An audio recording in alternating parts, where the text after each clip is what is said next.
on Cheetah Plains. How exciting is that? Let's go and see if he's managed to find those wild dogs. Now, we are struggling a little bit with communications, everybody, but we are here on Cheetah Plains, and Brian, have we found a cheetah? Similar colours, maybe. Sort of. Maybe. Similar hunting strategy. Oh, yes. But lives in a group. No. What could it be? I have no idea. Oh, a termite mound. Wonderful. Wonderful. Well done, Brian. There we go, everybody. It's a little group of wild dogs. Go ahead. Isn't that wonderful? Copy, thanks. That's just Andrew saying we can approach. So, this is this, I nearly said herd, pack of wild dogs. We think there are 12 of them. Not sure what they're going to do today. I'm quite surprised that they're still here because it's been a relatively cool day. But here we have them. I've only seen 3 so far. I heard that there were 12. I heard that there were 12. No, man, I'm talking rubbish. There are 3 here, but there have been 12. There were 12, I think. No, there are more than 3 here. There are 12 here. Wonderful. It is them. Okay, let's stop here to begin with. Oops, let me put the gear in. Okay, so we've got them there under the tree, Brian. Let's try and count them as the smell of wet dog and dog dung assails our nostrils.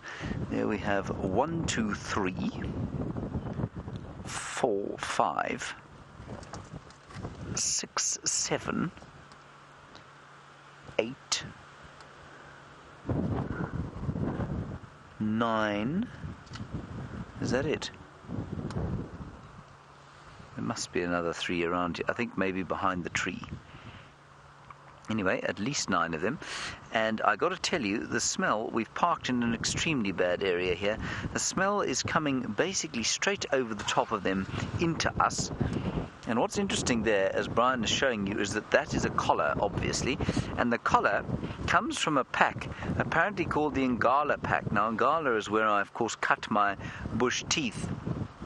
And apparently the 2 collared animals here, and the 2 collared animals are, I was going to say something of vital importance. They're from the Ngala pack, that's right, and I think that they're from a generation that was born 2 years ago, so I think they're about 2 years old or so. They've come down here. They were known as the Ngala breakaways for a while. Then there's some from the Manyaleti pack, apparently.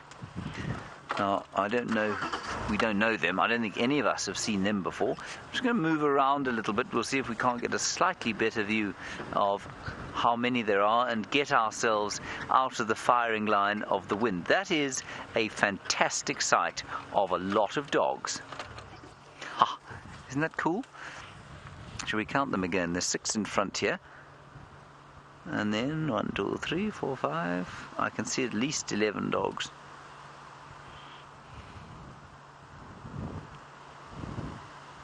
Gorgeous, gorgeous, gorgeous animals. Aren't they special? Now, everybody, you please send through your questions and things. I don't know if I'm going to be able to hear Rebecca in the final control. She is back from leave and back at the helm. But if not, she'll WhatsApp me, and then I will be able to answer you via that method. Rebecca, would you do a communication test, please, into my ear? Yes, I'm hearing absolutely nothing, which indicates to me that, in fact, things are not good. Now, the little ones in front there, that is definitely a pup from this year. So this is a brand new pack. Let's see how many. I think there's 6 pups and 6 adults. That's what Brent said. He chatted to the wild dog genius of the area. No questions just yet, everybody. Now, the other thing to note, of course, is that they are in the domain of those other 3 dogs that were known as the, what were they called? They were was it the Sabi pack? Those 3 that came through. I don't know. It's all rather confusing. Right, here we go. Reese Rais. Is there any reason why they have patchy coloration? Rais, yes, there is a very good reason why they have patchy coloration. If you look, where's a nice spot for us to show you? Brian, you see that tree with the fallen over tree in front of it? If you wouldn't mind just there, yeah, that one.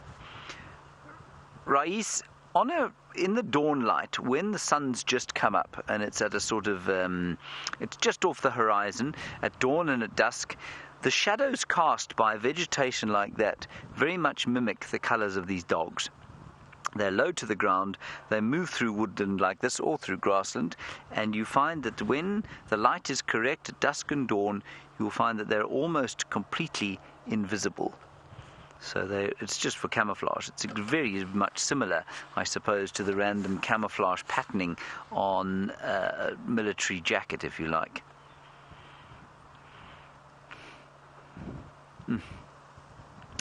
Now, I don't think they're going to move a huge amount while we're here. I'm not sure how long we're going to be able to stay, but I think it's definitely worth spending a little bit of time with them. And then we'll press on and see what else we can see. They look pretty fat to me. If you look at that one there that's panting away, he's got quite a fat belly.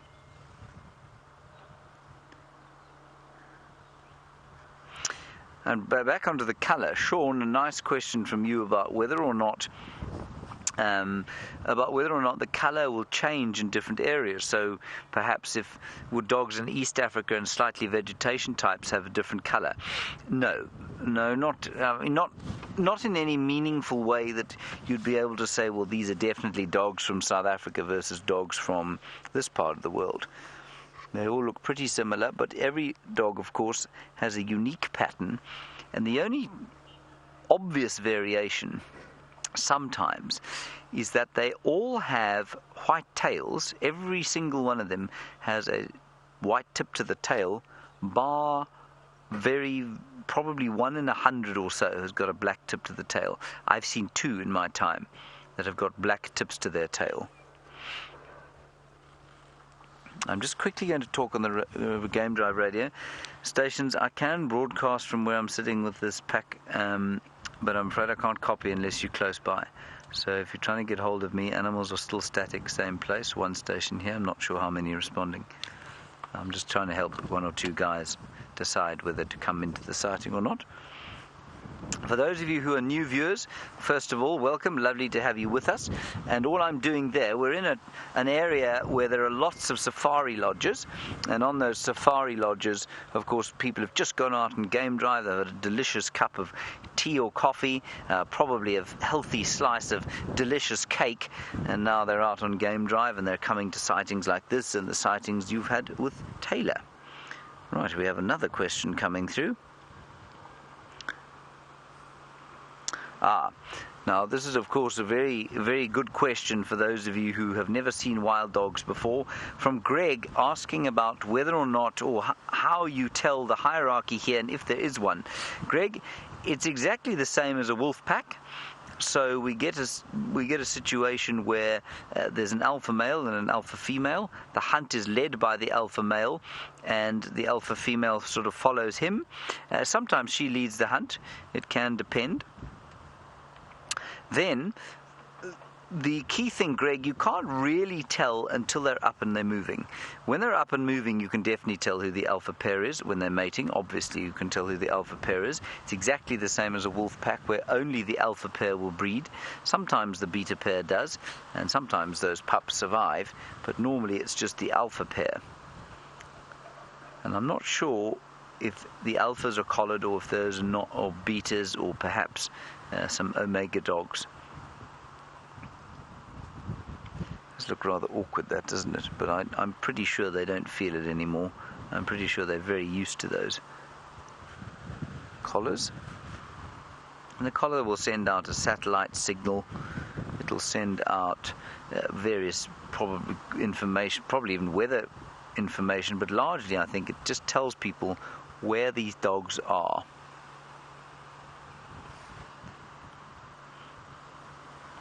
And they do like to have a heavy sleep, a bit like the lions.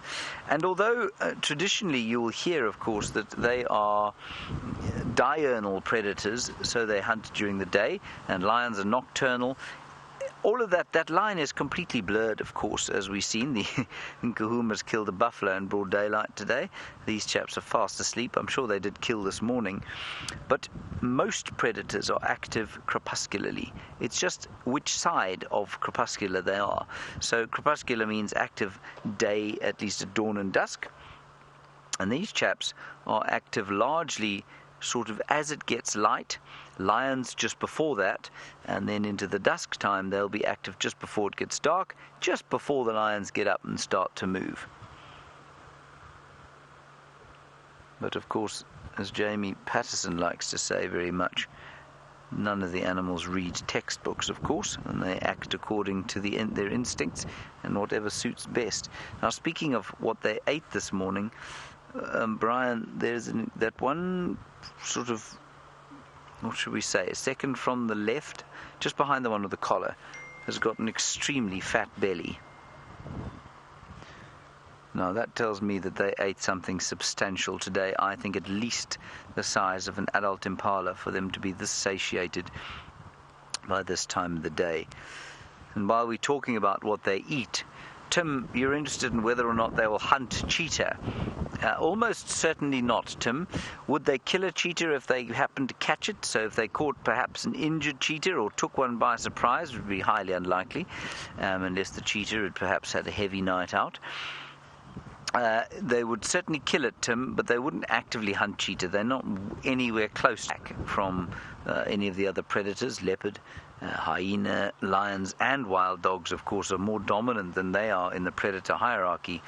They're so fast, they will very easily just get away. It's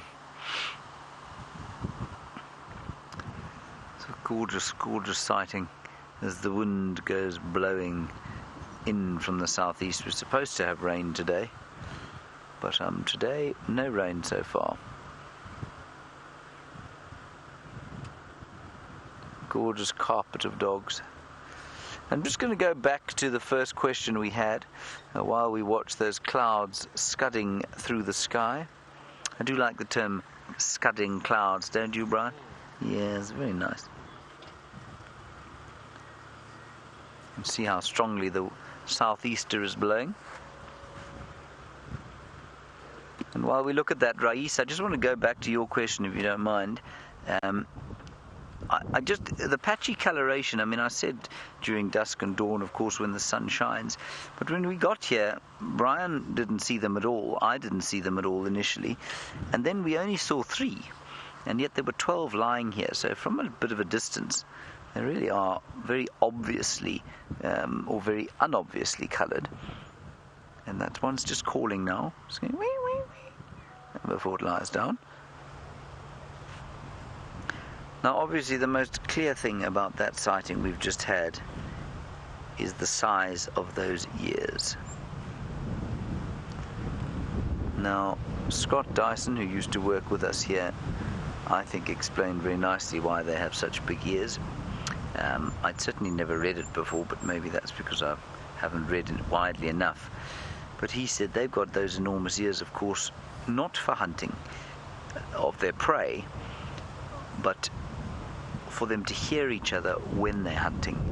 And they let out these loud whooping calls. It's the most fantastic thing to hear when they're trying to get hold of each other. It's the most amazing sound. I'm not going to try and do it too loudly, A, because that dog will probably think I'm an idiot, and B, because, well, there's a game drive vehicle full of guests behind me, and they will definitely think I'm an idiot. And it just leads on to the discussion of when we watch them hunt. And I was just thinking the other day that I thought perhaps we had, throughout my guiding career, certainly, you know, these dogs get on the hunt and we jam the car into gear and we race after them. And the other day I suddenly stopped and thought to myself, hang on a second. If they've got such big ears like that, surely with us racing next to them, we are disturbing those hunts. And I've now come to the conclusion that we should hang back. And of course we will hopefully soon be using the drone a little bit more often, but you know, we haven't often seen them kill. out here live. We've certainly seen them eat, but to catch them killing, I think, is a little bit difficult if you are chasing them through the woodland, crashing over trees, and revving the engines, etc. Have a look at this play now. Alrighty, we're going to see what unfolds here. Rebecca via WhatsApp says that we're going to go back to T-Bomb and the inimitable Nkuhuma Pride.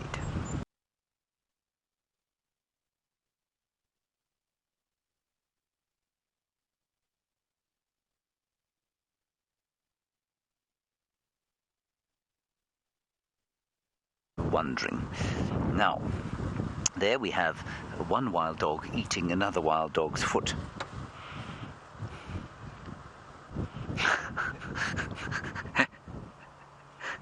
This is, of course, the joy of youth being played out in front of us there. Now, we've got a nice question about the teeth. Look at those teeth, you can see them there. And we've got a question, in fact, a few questions about teeth. First one from Cheryl about whether domestic dogs have the same kind of teeth as wild dogs. I think there is. Cheryl, I don't know for sure, and I mean, I've got a book that would tell me back at the camp, but I don't know now. I think that there is a slight difference, and I think if I remember correctly, the wild dogs have got one extra molar or premolar. I think that's what the case is there. I'm sorry, I cannot be more accurate about that. And then the kind of a good one about sort of following on their teeth from when they go hunting and when they wean, when they start to eat meat. They'll start to eat meat pretty much from as soon as they come out of the den, which is at about 2 weeks. They'll come out of the den and then they'll beg for meat, and the rest of the pack will regurgitate for them straight away. Now, they wean relatively quickly, I think, in comparison with most other predators. Well, I suppose similar to predators the same size. So they probably wean completely by 3 months, and now they're on a completely meat diet. And Marie, you're wondering when they'll be hunting. You'll find that they will hunt as soon as they are able to, keep up with the pack. I think they're probably a bit small now, and as far as I remember, the earliest time they'll start to actually contribute to a kill is at about 8 months. So that's probably about sort of 2 or 3 months from now. They'll start to make an active contribution to the hunts. But you can see that those 6 adults are managing to do a very good job, superb job, keeping everybody full. And the obvious question also to ask is how closely related to domestic dogs are wild dogs? And the answer is not very. They're in a different genus, but there is a school of thought that says perhaps they shouldn't be. Perhaps they are actually more closely related to domestic dogs than we think they are. And they're actually quite closely related to jackals and to not coyotes. I suppose coyotes would be a North American version, but they're not distantly related.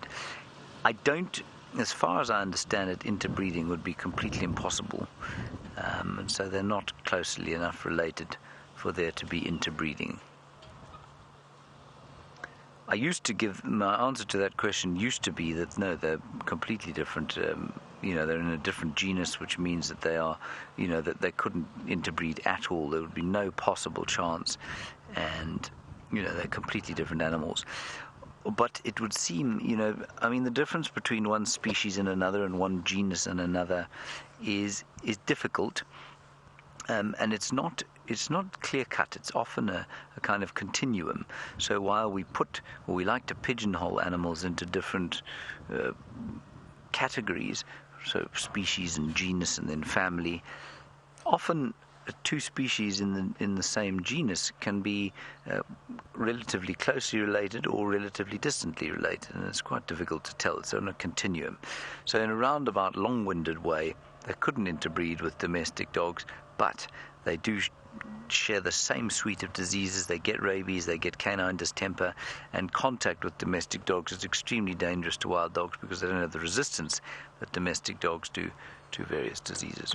Other thing I just wanted to say to finish the tooth discussion is we're often asked about milk teeth. And milk teeth, of course, apparently all mammals get milk teeth. And these chaps are no different, and I think you'll find that, they've weaned now, so that those teeth that they have, although not very big yet, they are the adult teeth. Now, I cannot believe that no one else is coming to the sighting. It's absolute joy, and with any luck, we'll see them get up and go hunting sometime fairly soon. Now, Lily, you're just 9 years old, and you've watched the Nkahuma Pride with a huge buffalo, and you wonder if this group of wild dogs could maybe take out a buffalo. Not that size, Lily. Now, it's difficult. Of course, I keep forgetting this. It's difficult to tell how big something is from just looking at your screen.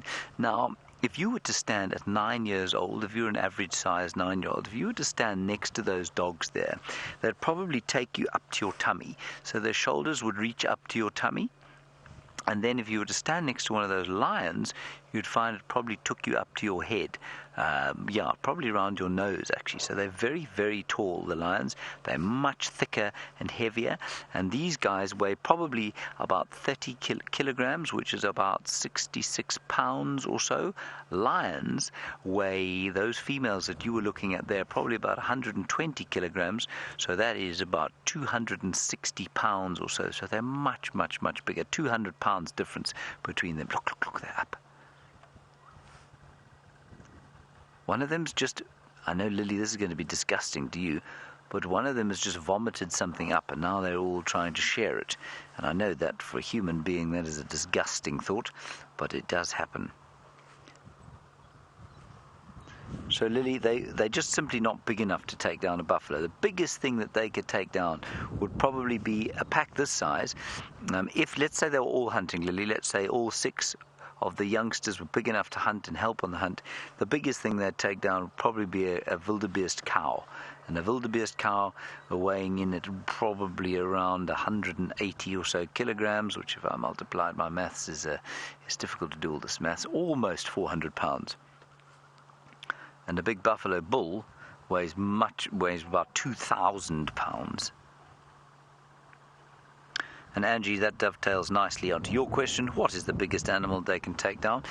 As a pack now, with 6 adults and the 6 pups, I think you'll find that the biggest thing they'll take out now would probably be a nyala, maybe a nyala cow, maybe a nyala bull if they were very lucky. That's weighing in at about, if I don't remember incorrectly, a nyala bull weighs about 100 kilograms. So that's about 220 pounds. That's probably about the biggest for this pack. But like I say, if they were all adults and all hunting, you'd probably push that to the size of a wildebeest. Now, Tracy, you've obviously just joined us, and it's great to thank you for your question.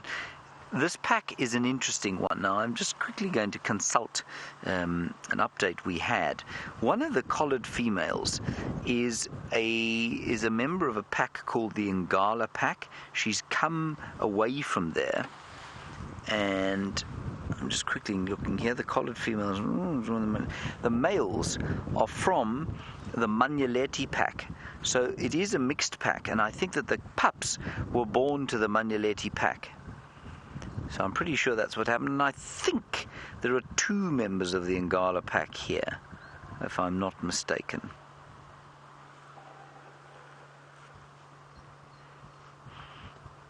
And they're just as the wind kind of dropped a little bit, and the smell, and the sun came out, the smell of the dogs sort of assailed our nostrils. Paul, yeah, it's a good question from you, Paul. How many packs are there in this area? At the moment, there are 4. Now, that's 4 in the Sabi Sand, which is 60,000 hectares, which is roughly times 2.4, Brian, takes us to roughly 160,000 hectares, at least acres or so, 4 packs.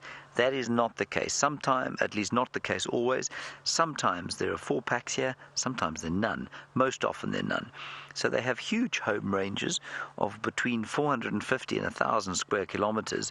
So that's between 600 square miles and all the way down to about 300 square miles, say, probably round about the lower regions, about 300 square miles in this area.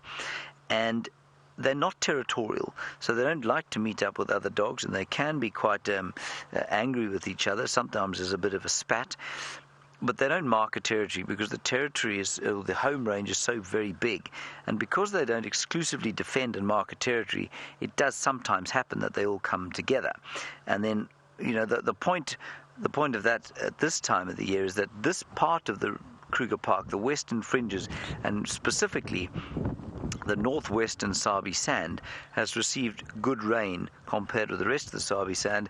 It's attracted a huge number of general game up here, masses of waterbuck and 4 or 5 herds of wildebeest, which is unusual, thousands of impala, lots of buffalo, and that means that the dogs are going to be, obviously, where the prey goes, the predators must follow.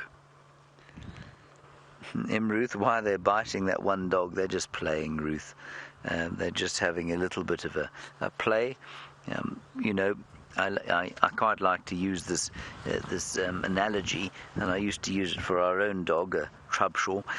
If you have what is called the law of the instrument, if the only tool you have is a hammer, every problem starts to look like a nail. Well, as far as it applies to dogs, if the only toy you have is your jaws, well, everything then starts to look like something to eat.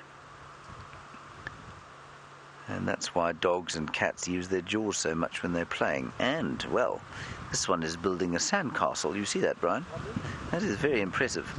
Digging a tunnel, or making a fort, perhaps, underneath that fallen combretum tree. Gorgeous light now, everybody.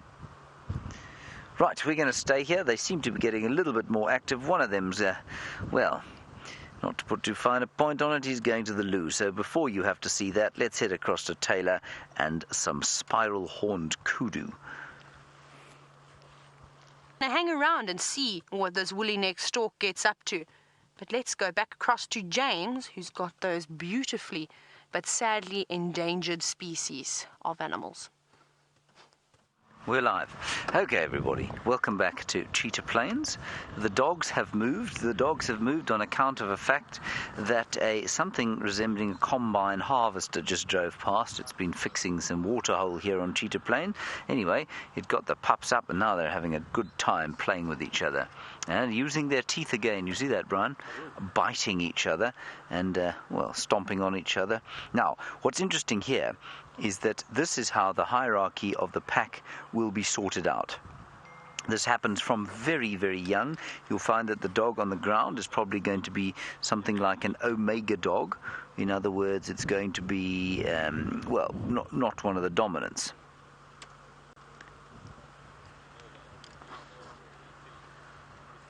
And the one standing above it could easily become the dominant in its new pack. Will probably remain in this pack. I mean, this pack's got some new blood in it now. There are a couple coming past the front. Oh, this is wonderful. Let me just get out the way. Just starting to get active. One or two of the adults lifted their heads, but they're not sort of particularly excited about getting anything going. Isn't that stunning? Look at them.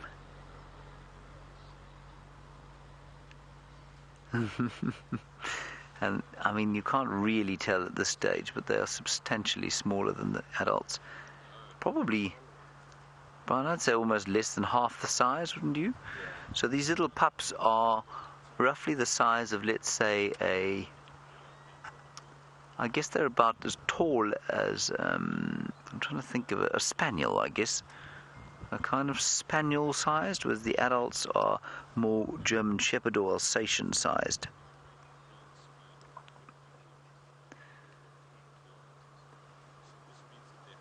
Now, we have a question coming through from Liz. Are the alpha pair the ones with the collars? Liz, as far as I know, I think it's quite randomly that they both have collars, that there are two with collars. One comes from another pack called the Ngala pack. I'm not sure if it's that one or the other one. The other one, I think, is the male from the Manyaleti pack. Now, whether he is the alpha or not, I don't know. It's highly unlikely that the female with the collar is an alpha, as if she's just joined the pack, it's much more likely that she's quite the opposite. She's probably an omega. And then Brian, to the left, you see, I mean, we've been asked all these questions about whether or not they are like domestic dogs or not. Well, these chaps have just watched a vehicle drive past, and a little bit like domestic dogs about to chase the postman, they've been quite interested in the spinning wheels. That's a little male, you can see there. There we go. And as we watch them in the flush of their youth, they won't always be in the flush of youth, of course, and we were talking about the hierarchy. Hunter, you're wondering what's going to happen to them when they get a little bit older, and what happens if the alpha dies? Who chooses the next one? Well, dogs live, Hunter, in this area probably for not a great deal longer than 5 years. That's because life's pretty tough for them.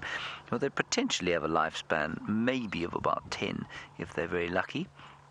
And then the next alpha or leader of the pack is decided by the next dominant one. So the males will have a hierarchy with a dominant at the top, or an alpha at the top and an omega at the bottom, and then there'll be a beta or second in command, and he will then assume the role of the alpha if the alpha dies.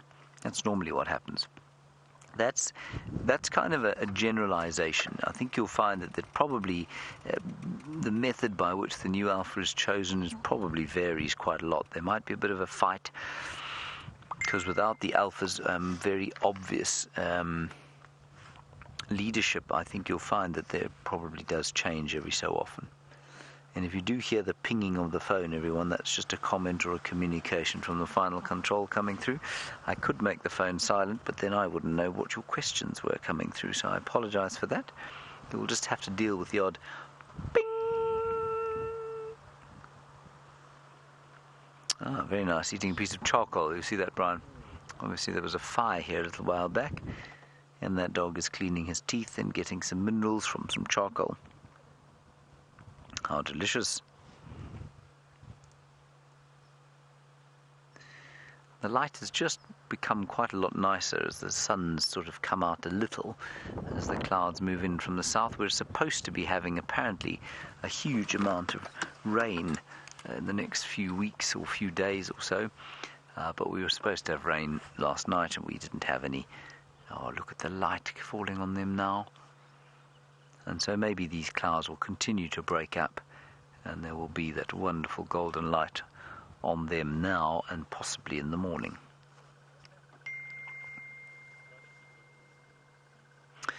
Now, one of the big mysteries, of course, about why wild dogs are so endangered, is what kills them? Why, if they're such successful hunters, and there are very successful hunters, why are there not more of them?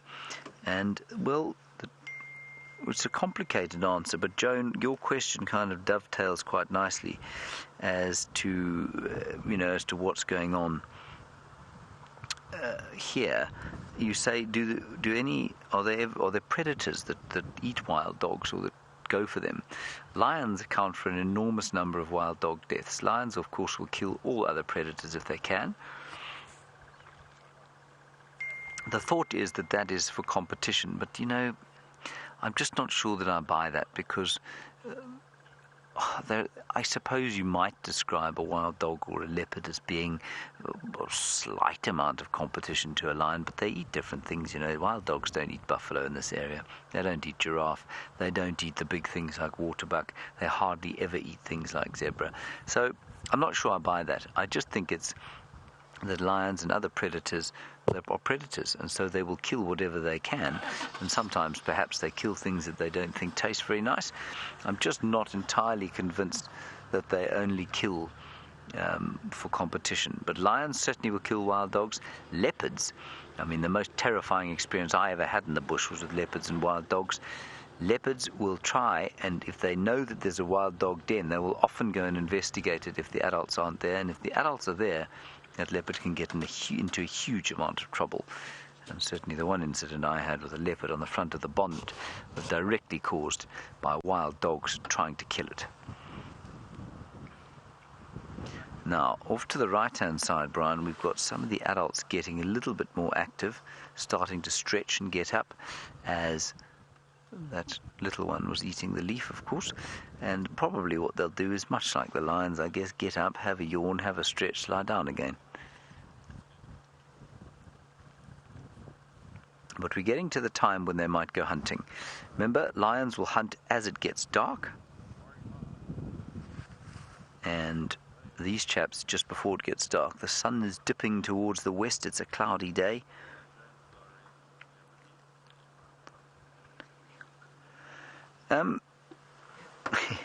Interesting question from Mari. You say, is there a wild dog that will protect the young if a predator comes? I'm not really sure how to answer that. They are very defensive. They will definitely try and defend each other, absolutely. And they certainly always leave a nursemaid, Mari, and always leave a nursemaid with the youngsters when they're at the den site. So yes, from that point of view, they would defend them. The main defense of young wild dogs is to go down into the hole when they're at the den. Right now, though, they are vulnerable. They're very, very vulnerable. These guys would definitely defend against a leopard. Against a lion, they'd really struggle, because lions, of course, are a huge amount bigger. And yeah, hyenas, absolutely, they'd defend against, and we've seen them taking on hyenas and doing some serious damage to hyenas. They've all lain down again, as predicted, Brian. Sometimes it's nice when your predictions come true. Otherwise, sometimes it isn't, because you really want them to go hunting. But they're so full-bellied, you know, I'm not sure they're going to do a huge amount of hunting today. There's that very obvious collar.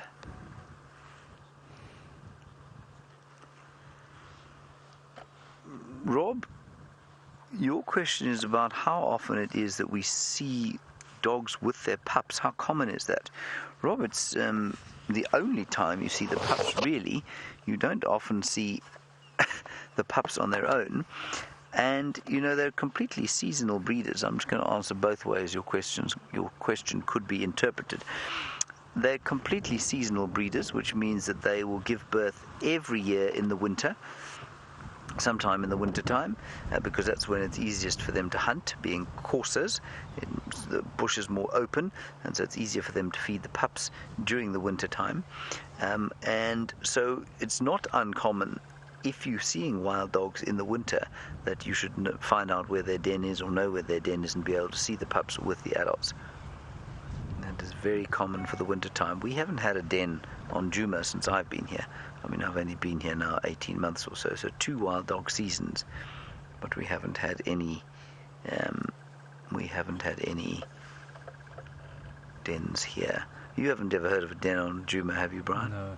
I think it has happened once or twice, but like I say, they roam so widely. We thought they might den last year, and they denned just inside the Manuleti, away from us. A different pack, not this pack. Manuleti is a reserve just to the north of where we are. All unfenced, of course. We're part of 8.5 million acres of contiguous wildlife land. That's 3.5 million hectares. A vast, vast area.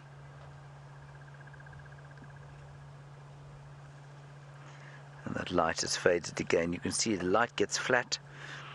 And if those dogs were to go walking through this woodland now, and there happened to be a steenbok or a duiker or some impala or maybe a bushbuck through there, I think that'd be pretty difficult to see. But the adults don't look like they're going nowhere.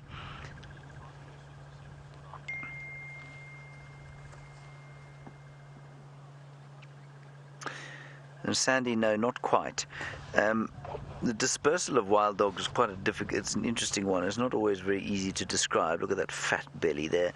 Sandy, you're wanting to know if it's males that always get kicked out in the same way that lions get kicked out of a pride. Normally, Sandy, no. The youngsters, probably from about 2 years old, will disperse in single-sex groups. So the females from a litter will go off together, and then the males from that same litter will go off together, and they will then join up with males or females from other packs. So no, they disperse pretty much equally. I don't think, as far as I'm aware, that any dogs, I'm sure it has happened, but I don't think, as far as I'm aware, that any dogs stay within their natal pack for life. So that certainly would be extremely uncommon. Now they're all starting to settle down, except the 3 in front of us there. Brian, shall I move a bit, or are you happy here? I think we could probably manage here for now. I can't believe we're being able to... I nearly didn't come here today, everyone. I thought there are going to be so many vehicles coming, so I thought it would be terrible. But it's been marvellous. We've now been here more than an hour. Brilliant.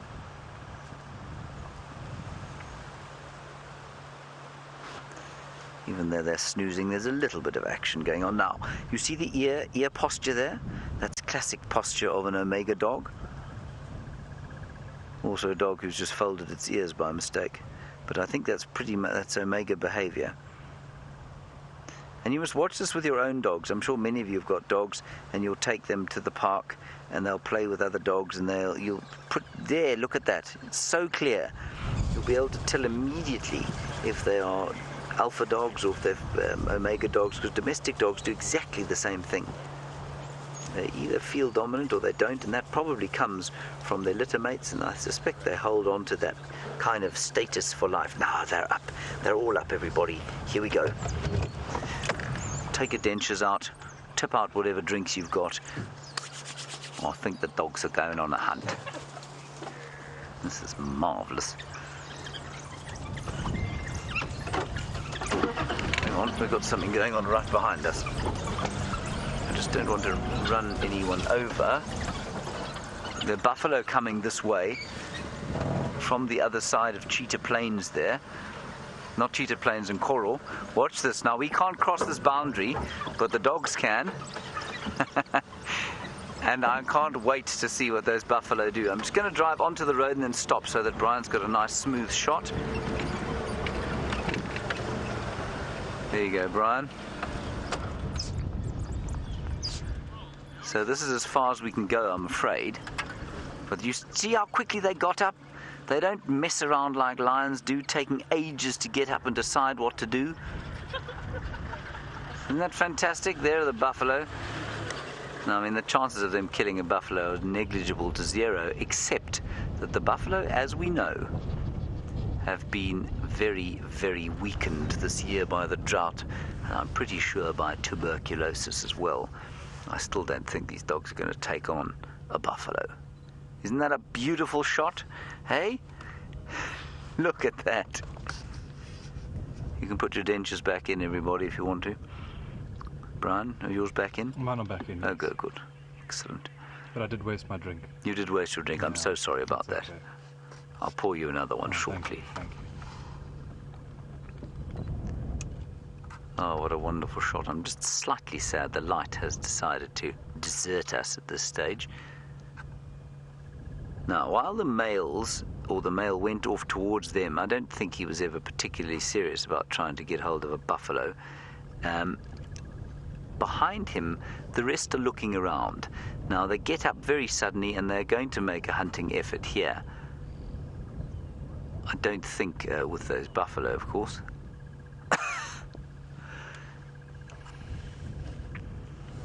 But I think they're going to try and hunt something. And the buffalo are doing that kind of... how would we describe it, Brian? A kind of reluctant amble. Yeah. That's the boundary, isn't it? Or am I on the boundary? No, that's the boundary. We can go a few meters forward. And then we'll have to stop, I'm afraid.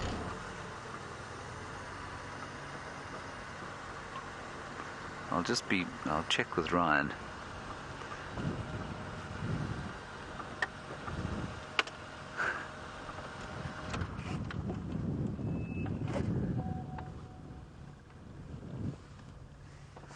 Right, another question coming through here. No, just a survey comment from Rebecca, which I shan't tell you about. Too nasty it was. Isn't it amazing, that hunting instinct? Now, we were talking a little bit earlier about the fact that, the cats will kill other predators, which they do, of course, but it's just instinct. It's the instinct to hunt. Now, Sandra, are the wild dogs your favorite in the bush? They are, Sandra, it's because I am at heart a closet anthropomorphicist. That means I really like to almost unconsciously put human emotions into animals. And wild dogs, to me, they're exciting, but they also are very egalitarian. They look after each other. They look after the sick and the lame and the infirm. They look after their old ones. They're completely unlike lions, of course, which are like, they are so much the mafia of the bush. They don't look after each other. They'll kill each other at the drop of a hat. And then they pretend to be friends when they're hunting, of course, and then they try and eat together, and they swat at each other and pull each other's fur and scratch each other, whereas wild dogs are just not like that at all. And I just really like the fact that they live in an egalitarian society, beautifully coloured. And there's always been something about a wolf to me. And these, of course, are the great wolves of Africa. And I would love to see a grey wolf one day. Or pack of them. Ever since I read the book White Fang, I'm sure many of you will have read White Fang as youngsters. You read White Fang? You watched the movie? Was he? Rebecca says she also loved White Fang. She doesn't say whether it was the movie or the book. Sabrina, you're just 13, and I'm just going to get your question quickly. Oh, Sabrina, you say, I don't know which documentary this was. It's interesting. You say you've seen a documentary where wild dogs try to raise a jackal pup. Sabrina, I've not seen it. I don't know which one you're talking about, but I have heard of similar things happening. And I'm not sure it's not the same group of dogs.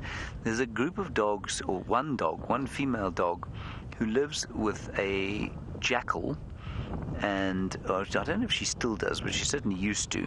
She lives with a jackal and its mate and their pups, and that's at Mombo in Botswana. And she used to go and hunt for them, basically. She used to look after them. The jackal would kind of help a little bit behind, and then she'd bring meat back for the adults and the pups to the den. And eventually that little arrangement was a hyena female as well, and the hyena just used to sort of steal off the arrangement. But they'd all lie and rest together during the middle of the day around a termite mound where the little jackal puppies lived. And the jackal adults obviously a little bit weary of the hyena, but of the dogs, not of the dog, the single female dog, not in the slightest. And so, Sabrina, if it is a different documentary, then I have heard of it happening, yeah. I don't know if it's happened once. I bet over the course of evolutionary time it's happened 100 times. Now, this is a good direction they're heading. They're heading into Cheetah Plains. That is good news, because those buffalo are in Nkoro. Right, okay, Brian, we got action.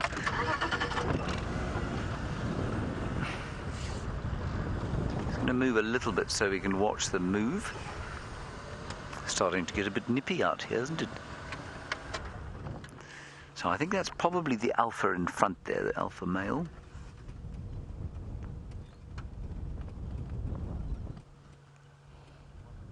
It's definitely a male. And so almost certainly the alpha male. Now, the rest of the pack will come up in the order, probably the alpha female behind. Let me just get my binoculars out. That'll be the alpha female.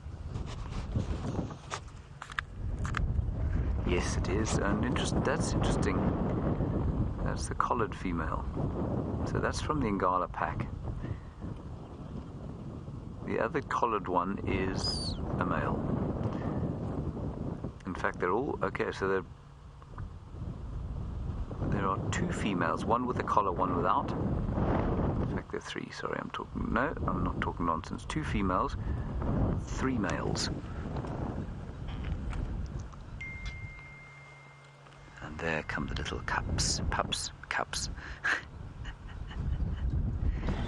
Now, Tucker, you're just 4 years old watching with us, and it's so lovely to have you with us, Tucker. You say, is the collar like the collar you'd get on a puppy? Yes, it's exactly the same, except this one's very clever, Tucker. It sends information into space, and that information we can then get. Well, we can't get it here, but there's a special fellow who can get it on his computer, and then he can tell exactly where these pups are all the time. So it's just the same. I'm just thinking about picking a direction of where to go and what to go for.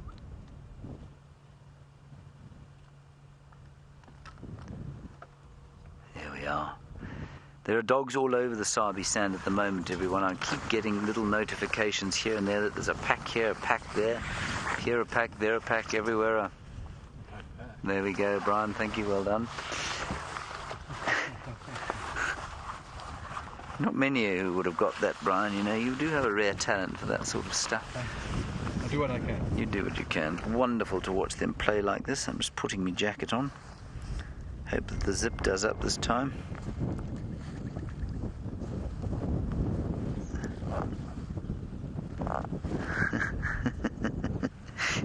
Many of you apparently keep looking at your own phones when you hear a ping because of moving around, which is very exciting. So let's not waste too much time here. Let's go back over to Cheetah Plains and have another look. We're live. Everybody, we're live. Hello. Sorry, a little bit discombobulated. Rebecca, try the radio now. We might get you in this area. The dogs have just got up and they've started running down this way, and we're about to head into the clearings beyond which is Mala Mala. So I'm not sure how long we're going to be able to stay with them.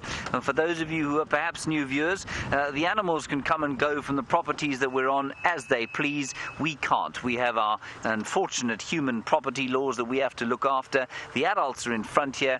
Here come the pups behind us. We'll just have a quick look at them, and then I'm going to move quite quickly to the adults because we want to be with the adults. This is what happens when they're on the hunt. The pups, of course, get distracted. They're so cute. And they will hang back now. He's just picked up a nice... Brian, the one in the back, picked up the stick to carry. There we go. He's got his toy. Wonderful stuff. And the smell, I got to tell you, look, I know smelly dog is a horrible smell if you're in the home, but out here it's just the smell of excitement.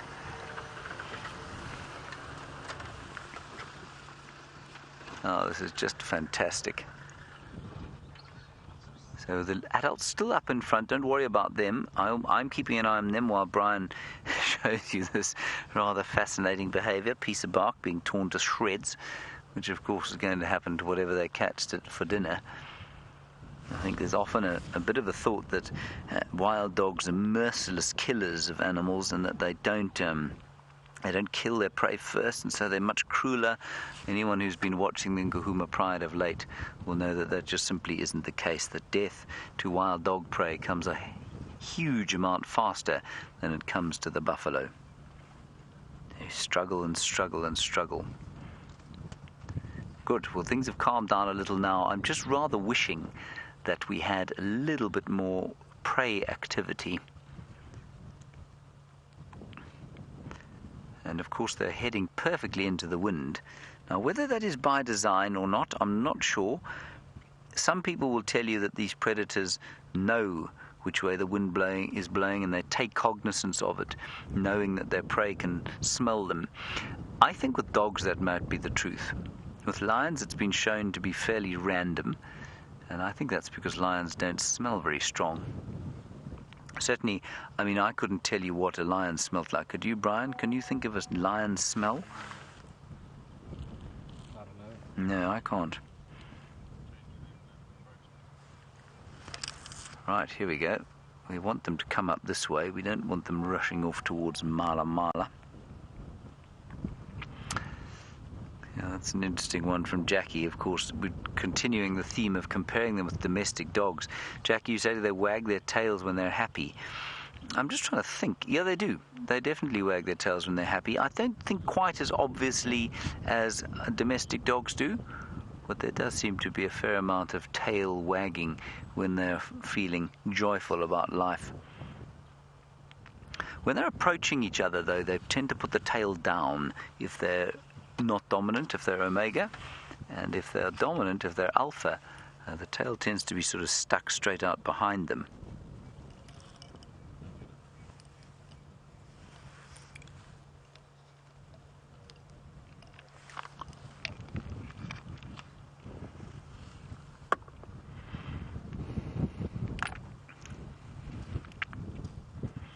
The smell is quite strong. Oh, here we go. Grabbed a little piece of a broken down ziziphus there. Might have it actually attached to its lip because that thing is a thorny branch. It's knobthorn actually.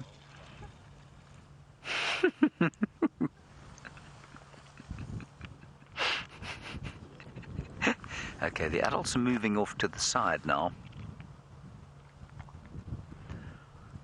See that, Brian? They've gone through the woodland. Now the little ones, not moving with them, mainly because I don't think they've realized that they've been left behind just yet.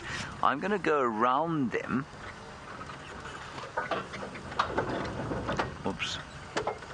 Simply because I do not want to lose those adults. If they go herring after something now,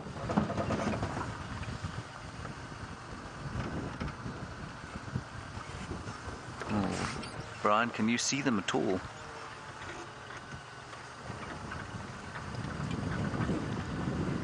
Everyone, we're going to leave the little pups for now. No, there, I can see them. They are through there. Yeah, the pups are now going to follow the adults. Now, we have two choices. One, we go after them. They're going north again. So I think we're going to have to head in.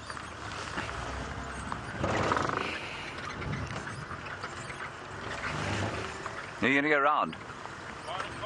Okay.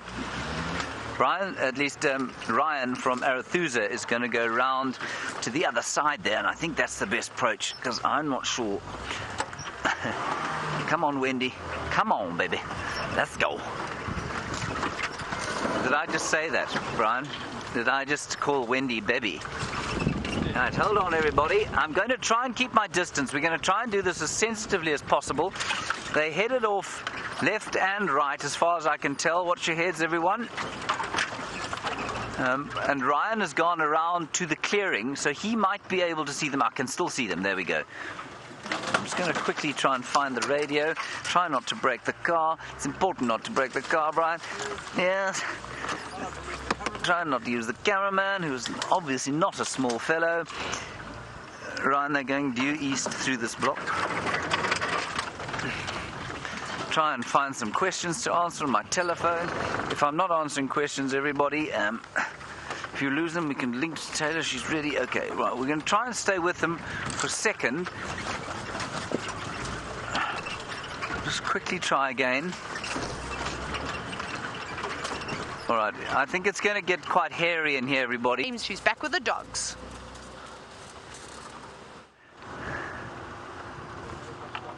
We're live. Okay, everybody. They're on the hunt. They're Impala in front of them. They are heading straight for the Kruger Park, though. Brian and I had quite a time getting through there. Brian's instinct was exactly correct. He knew exactly where they were coming. Now look, they're in the stalking mode. The Impala have seen them, but that doesn't matter. Here we go. Doesn't matter that the Impala have seen them. They're alarming, and now they're off. Here we go. Okay, now we're going to stay relatively close behind them, but if they go into thick stuff, everyone, well, we need to follow, hopefully, the Alpha. He's headed off straight through there in front of us. Now they're slowing down. I'm going to cut the engine here, just so that we don't rev them. The little ones, very cute, running behind, and they're wonderfully running straight back into Cheetah Plains. I'm going to cut the engine again. I'm not going to make too much noise. The little pups are off to the left-hand side, trying desperately to keep up, failing at this stage, but they'll catch up if there's a kill.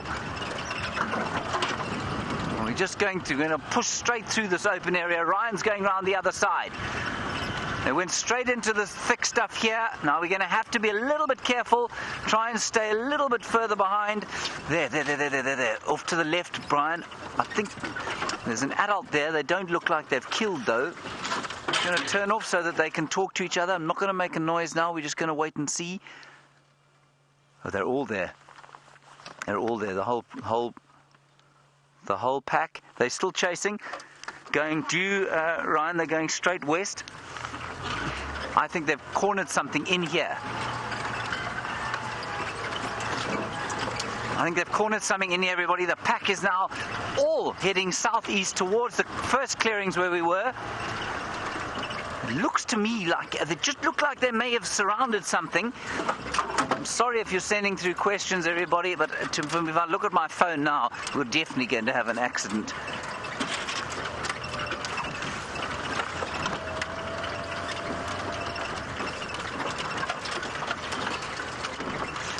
Yeah, Ryan, we've got visual. They're heading now straight back towards Cheetah Plains Pan. They're about to pop into the clearing there.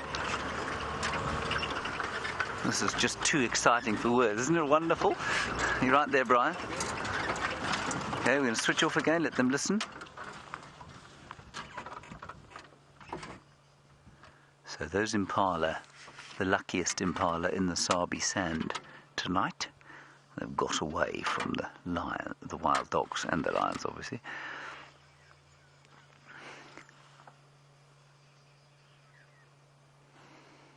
Isn't this special? It's just so gorgeous. Now, interestingly, they will tell you that wild dogs are the most efficient hunters, that they will kill 8 out of 10 times that they chase. What they don't tell you, though, is that they don't often push through on their attacks. And it means that they probably only kill 3 out of 10 times they see something and decide to see if they're going to chase it or not. What they don't do, similarly to other animals, what they seem to work out much more quickly is whether or not they're going to catch an animal. And so if they're not going to catch, they just stop. And then they try again, something else. And so that would be classified, I guess, as a failure.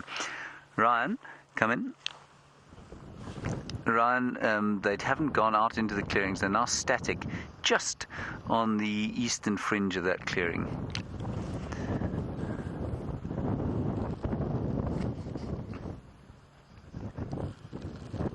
I found something in there, probably a few beetles. Yeah, you'll get them now to your north.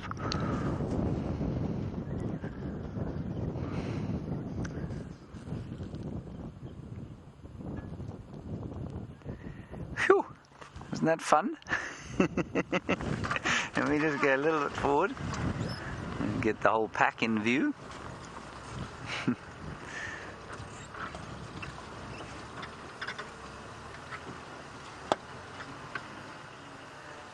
It's so cool. Now, I suspected this might happen, you know. They've eaten so much today, well, just from, I don't know what they've eaten, but they had such big fat bellies. They still do. There's no problem, Ryan, no problem at all. And I thought, yes, they might try and hunt, but then I thought maybe they wouldn't be that enthusiastic about it. And as darkness falls, of course, they will probably just settle for the night. They've had their kind of exercise. They've done a bit of a run. They've probably run. Let me work it out for you. They've gone down there, through there, and up and around. Not much more than 1.5 kilometers to maybe 2 kilometers, around about a mile and a bit.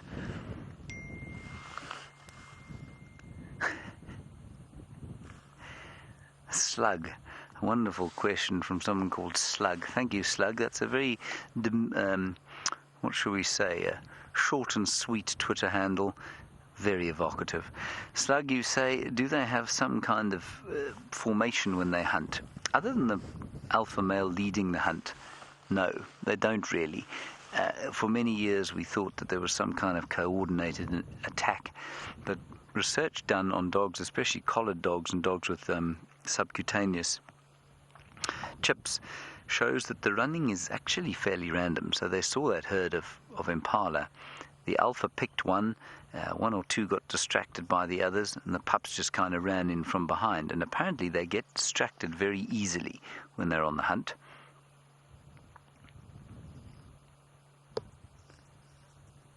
And so, no, there's no real sort of formation other than the alpha male and the alpha female leading the hunt as it starts. But as it then progresses, there's not really a huge amount of coordination.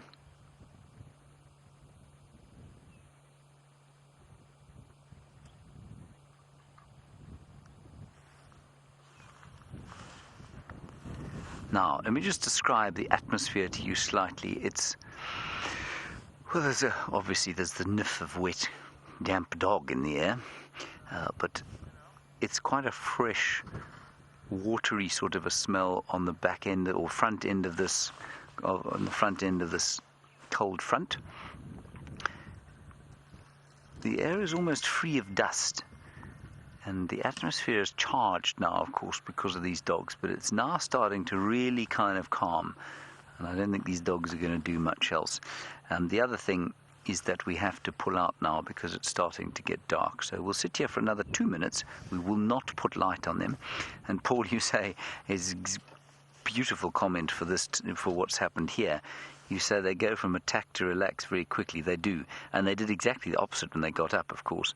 They went from complete relax to chasing buffalo in the matter of about, 3.5 microseconds.